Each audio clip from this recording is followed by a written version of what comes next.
found this park that was near me when I was in Florida where we were staying, and wanted to walk around the park and use the XH2S along with the power zoom. And while I'm doing that, wanted to give you guys my comparison viewpoints between the XF150-600 lens and the XF100-400 lens. Pretty much what I think about the use of the lens, the quality of the lenses, the scenarios that I use them in, and what I feel is good or bad about both. And then let you know if I was starting all over, as far as if I had neither lens, what my first choice would be at this current time if I was starting over.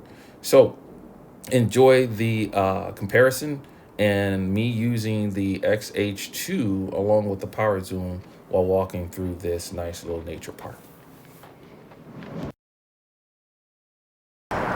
So one of the things that I feel should be said right away about the comparison of the two lenses is that the 1-400 for its girth, for its build quality, more metal than on that one than definitely on the 150-600, makes it a lot heavier for its size when compared to the 150-600. The 150-600, a little bit more plastic on it, definitely lighter, easier to hold over the duration because it's lighter as you compare the lens for its size compared to that of the 100-400.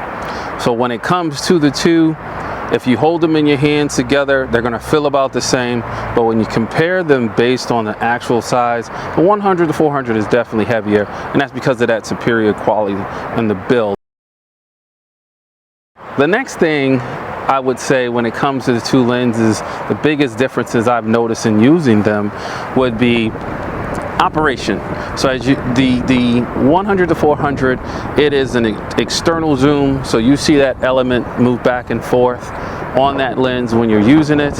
It has all of the features of an external zoom lens, which is it's going to definitely have lens creep. If you don't lock the lens with the lock on the side when not in use, it will extend that barrel while you're walking with it, working with it as it's pointed down. And if you have it up and you haven't extended, it will definitely come down.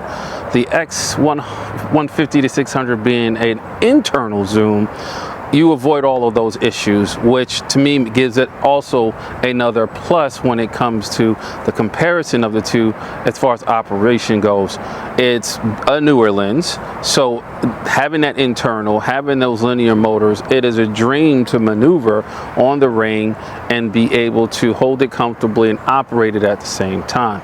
It also has memory buttons, preset buttons that can be programmed to either help you focus instead of focusing on the camera, or you can set it to a specific distance, and you have 4 of them around the lens toward the end of it, toward the element, and you can use any one of those as you see fit to press to get to a predetermined distance. All 4 buttons do the same exact thing, but it's something that isn't on the 100-400. So when it comes to operation, definitely the 150-600 has a way smoother operation than the 1-400, and because of that, I know Fujifilm has mentioned stuff about what lenses you'd like to see coming next for the XF system.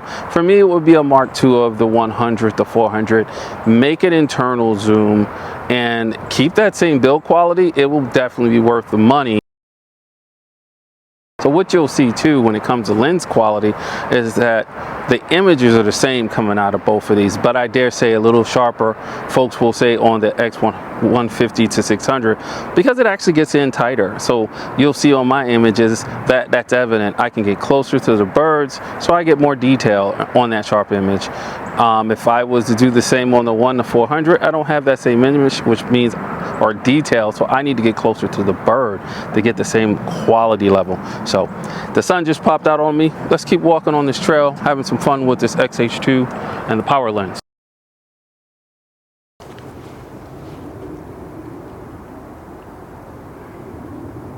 All right, that works good. So I'm using the Fujifilm tripod on this, and I have it connected to Bluetooth to the setup using the power zoom, and as you just saw, I was able to control the power zoom with the tripod.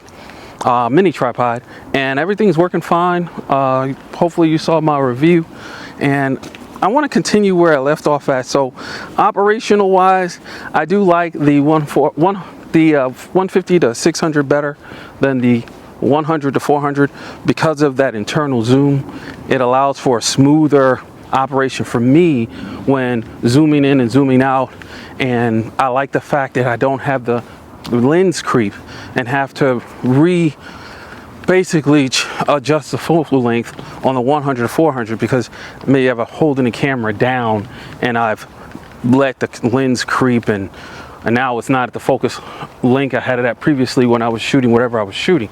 So I definitely give the nod to that. When it comes to the thing that most people will probably use these lenses for, whether it be taking pictures of cars on a track or birding, again, they both will do a great job if you're able to get to the subject the way you want to. One's got a better focal length. Both will use the teleconverters. So I had the 1.4 teleconverter on, as you will see in some pictures coming up, and it got me closer. It got me to basically, and I'll put the numbers up somewhere around here on what that focal length will give you. If I could do the quick math, that's 1 times 4, so that's about five something. Roughly. Again, I'll put the number up, but it's still not 600. So on a race car track or birding, it'll do the job depending again on how close you get to your subjects. So as far as the focal length of them and using the teleconverter, the biggest positive on both is the converter did not hurt the image quality at all. So it really had no effect. It did have the awesome effect of extending the focal length. As you saw in previous video I did, I was able to put it on the 150 to 600 and get out to 800 and something. Again, I'll put it up here somewhere on the actual focal length. While I was trying to get ducks way out in the water in Lake Erie Metro Park, and it did a fantastic job. So when it comes to what I would use it for and what I'm using it for, they both were about the same, which is fantastic.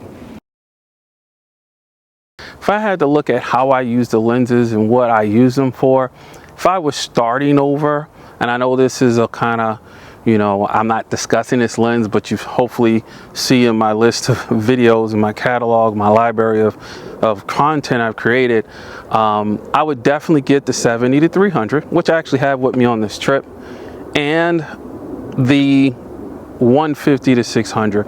And here's why. Based on the price, for $100 more, you're getting a lens with the linear motor, internal zoom, programmable buttons, weather sealed, tripod removable foot.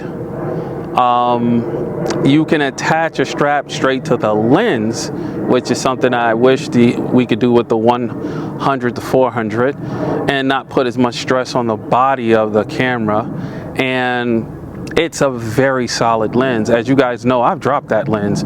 I dropped it with my XH2S. It took a battle scar, sent it in, they fixed it back up, brand new. Battle scar was the plate for the tripod mount, broke off.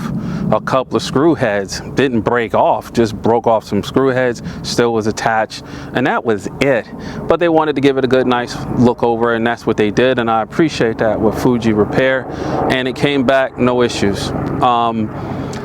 So for $100 more, with all of the newer things it has and what it comes with, I would go with that.